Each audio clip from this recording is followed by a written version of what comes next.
Did you see the Liverpool game today? The result? I was watching it from here. Right here. For those that don't know, Liverpool drew 2-2 with Brighton today. Obviously, it could be looked at as a good result, I think. Brighton's a difficult place to go. Off the back of what happened to him last week, you can't take 1 point from 2 games. If it depends what you hope or what Liverpool's hopes are.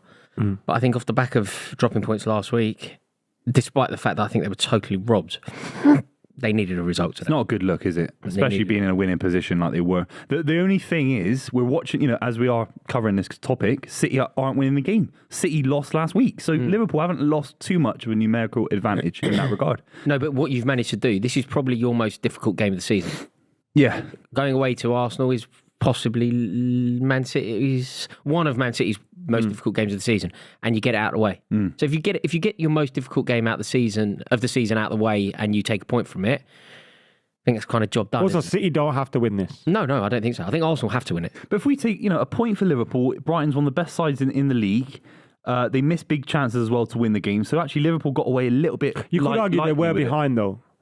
Yeah, and it was what happened in the game was Brighton had gone ahead with dominating that first half, and then a 5-minute period where they just make mistakes at the back, give the ball away sloppily. Liverpool counter and get the goals, but then Brighton managed to get back into the game. Brighton's going to be a difficult away for most teams this season. Yeah, I don't think that result will impact their title. Brighton are half conceding a lot of goals this year, though. Well, they conceded 6 last week against Villa. I think they've conceded every game. I don't think they've had a clean sheet this year. That's so lazy. Did they keep a clean sheet against? I don't think they've kept a clean sheet this season. No, they didn't. A few to West Ham as well. They didn't keep a clean sheet against you, did they? 3-1. Yeah. Or when they battered United.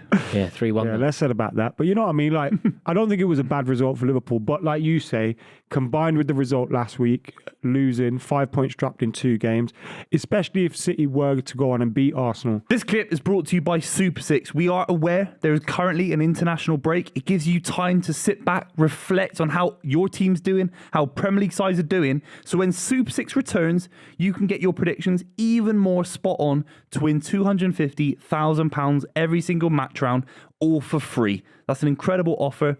Make sure you download the app if you haven't already. It's Club 23 on the app to play with Adam, Rory and myself and 11,000 of you, of course, at home, and you can compete for some massive prizes. Then you do look at that. Well, especially Spurs as well. I was really impressed with their win. Down to 10 men, albeit against Luton. And to still win that game. You have to bear in mind the opposition though, don't you? Of course, they've gone away to Luton and won. Yeah, but Luton were having a lot of chances. The context of that result was going very down to 10 men? difficult. Yeah. Against Luton, away from home. Why are you talking about it like you're talking about it like it's the Bernabeu against Luton? No, but last season, Spurs wouldn't have won that game. That's the reality. We're not talking about Man City going to Luton. We're talking about Spurs who struggled last season. They're not in Europe for a reason. No, but they're not good enough to be a European side. I'd say almost everybody would have predicted Tottenham to beat Luton. There's nothing particularly... the point I was trying to make, let's not get caught up on Spurs, because we'll talk about them later, was they got the result though. Yeah. And, they needed to get that result. They got it. And they've stayed ahead of Man City, at least for now.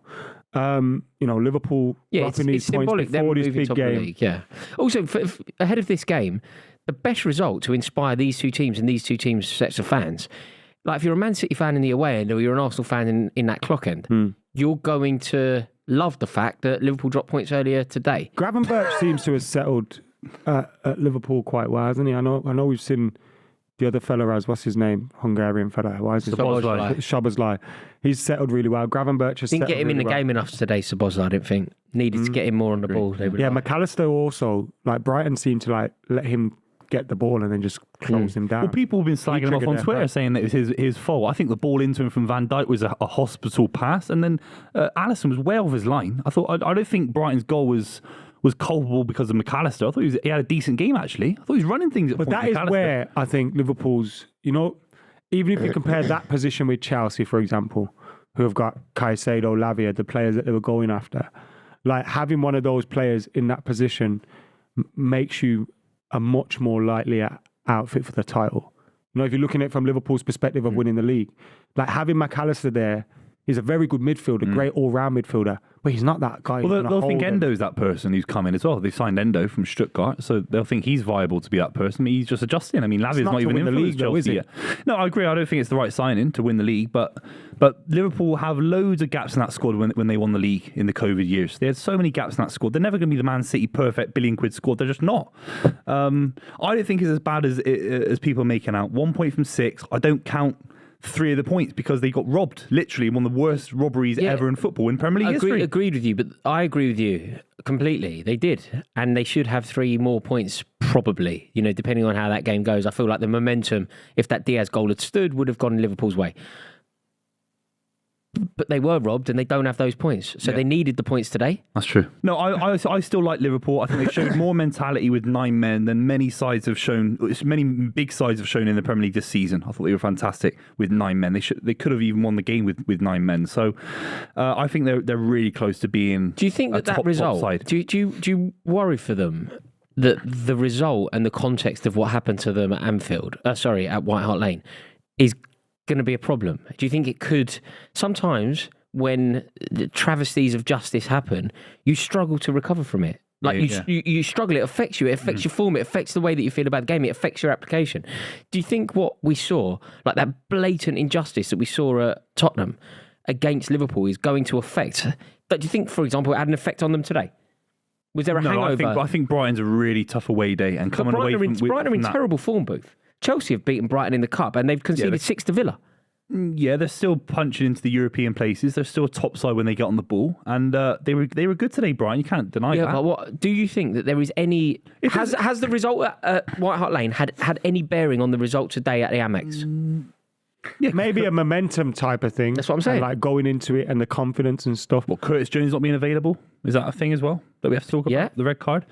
If there's back to your question though, if there's one side in the world football, seriously, that I would want to give an injustice to see them bounce back from, that I'd put my money on them bouncing back from injustice, it would be Klopp. It'd be Liverpool. Also, can we calm down a little bit, with this injustice chat? No, it's bad, man. Everyone was going on like Liverpool the only ones that have been fucked over this season. No, come on, let's not be that. I honestly think we can't. So many teams have been fucked over by these referees and by VAR. The scale of what happens to Liverpool. Everyone starts talking about a replay. Mate. The scale of what happened in that decision has never been seen before. It has been seen before. Not that bad. I've seen it. No. What, worse than that for United? Season. Blatant decisions, not just United. I'm not in terms of the from a Manchester United perspective. No, we can even see it in the media. The amount of people covering it, even weeks after it's happened, a week after it's happened, it's the biggest. I think it's the worst decision all day long. No, it's not. It's not about that. But I think your acceptance of it, simply by phrasing it like that, it happens to others. I don't think that's a helpful attitude. I think what we all need to do. No, I'm just on about why is everyone going on about because people are talking about all sorts of because the scale of it's so big. But I've seen equally bad decisions. No, but sometimes when you have seen equally bad decisions, presumably the refs think it's the right one at the time, whereas these refs knew it was the wrong one and persevered with it. That's why. Like they knew it was wrong and they still gave it. After a week of reflection, it's the worst decision in the history of the Premier League. But and that wasn't their decision. Huh? A linesman ruled that offside and they carried on with it. It's the worst decision ever in the league. What I said. What did you say? The on-field linesman made the decision that it was offside. Yeah. The VAR said it was onside. The confusion that happened there was the communication lines of what was the on-field decision. Yeah. So they never purposely made the wrong decision. Not saying that. You know what I mean? They made a mistake. They made the right decision. They made a mistake, and the mistake was made even more inflammatory by their refereeing. It's the worst individual mistake ever. The crucial ingredient that's missing from this conversation is they then deduced that the wrong decision had been made. Mm-hmm. They then knew that everything had gone wrong. So they're watching it and they went, hang on, we've allowed play to continue. Liverpool have been robbed a perfectly good goal. What happened. They then went, it's a perfectly good goal. And then they went, don't worry about it, carry on.